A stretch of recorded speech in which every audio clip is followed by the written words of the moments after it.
భారత క్రికెట్ జట్టుకు team India star cricketer Rohit Sharma చేసిన సేవల గురించి ఎంత చెప్పుకున్నా తక్కువే. బ్యాటర్గానే కాదు కెప్టెన్గాను హిట్ మ్యాన్ టీమిండియా విజయాల్లో తన మార్క్ వేశాడు. 2 దశాబ్దాల పాటు టీమిండియా విజయాల్లో కీలక పాత్ర పోషించిన రోహిత్ శర్మ ప్రస్తుతం ఒక్క ఫార్మేట్లో మాత్రమే ఆడుతున్నాడు. 2024లో భారత క్రికెట్ జట్టు రోహిత్ కెప్టెన్సీలోనే టీ20 వరల్డ్ కప్ గెలుచుకుంది. 11 ఏళ్ల తర్వాత మన జట్టుకు ఐసీసీ టైటిల్ అందించిన ఆ ఘనత ఒక్క రోహిత్ శర్మకు మాత్రమే దక్కుతుంది. అంతేకాదు 17 ఏళ్ల తర్వాత ఇండియా రోహిత్ కెప్టెన్సీలోనే టీ20 వరల్డ్ కప్ నెగ్గింది. వరల్డ్ కప్ గెలిచిన తర్వాత రోహిత్ అంతర్జాతీయ టీ20 క్రికెట్కు రిటైర్మెంట్ ప్రకటించాడు.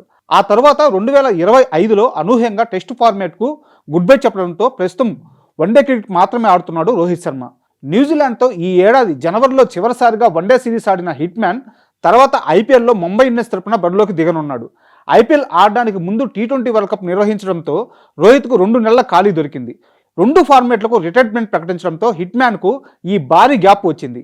ఈ గ్యాప్లో రోహిత్ రెస్ట్ తీసుకోవడానికి, ఫ్యామిలీతో టైం స్పెండ్ చేయడానికి, సరదాగా టూర్స్ వెళ్ళడానికి కావాల్సినంత టైం ఉంది. అయితే ఇలాంటి సమయంలో కూడా రోహిత్ శర్మ తన ఖాళీ సమయాన్ని టీమిండియాకే కేటాయించడం ఇప్పుడు అందరినీ ఆకట్టుకుంటుంది. ఇండియా శ్రీలంక వేదికలుగా ప్రస్తుతం టీ20 వరల్డ్ కప్ జరుగుతుంది. సొంత గడ్డపై ఆడుతుండడంతో ఈ టోర్నీలో భారత జట్టు హాట్ ఫేవరెట్లుగా బరిలోకి దిగింది. అంచనాలకు తగ్గట్టుగానే మన జట్టు గ్రూప్ దశలో ఆడిన 4 మ్యాచ్ల్లో విజయం సాధించి సూపర్ 8కు దూసుకెళ్లింది. రోహిత్ శర్మ లేకుండా టీమిండియా ఆడుతున్న తొలి టీ20 వరల్డ్ కప్ ఇదే కావడం విశేషం. 2007లో టీ20 వరల్డ్ కప్ ప్రారంభమైన దగ్గర నుంచి 2024 టీ20 వరల్డ్ కప్ వరకు అన్ని వరల్డ్ కప్లో హిట్ మ్యాన్ ఆడాడు.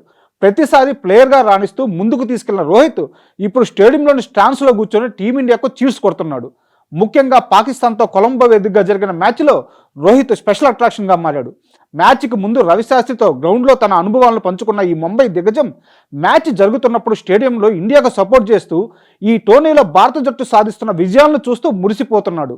వరల్డ్ కప్ ప్రారంభానికి ముందు కూడా రోహిత్ చాలా ఇంటర్వ్యూలో పాల్గొని టీమిండియాకు తన విలువైన సలహాలు సూచనలు ఇచ్చాడు. ప్లేయర్గా రిటైర్మెంట్ ప్రకటించిన తర్వాత కూడా ఇండియా విజయాల కోసం ఆరాటపడుతున్నాడు రోహిత్. ఇండియా గెలిస్తే తన సంతోషాన్ని వ్యక్తం చేస్తున్నాడు. టీమిండియాలో లేకపోయినా ఆ జట్టుకు నీడలా వెంటే ఉంటూ తన అభిమానాన్ని చాటుకుంటున్నారు. రోహిత్ టీమిండియాను ఎంకరేజ్ చేస్తున్న ఈ విధానంపై ఫ్యాన్స్ హ్యాట్సప్ చెప్తున్నారు.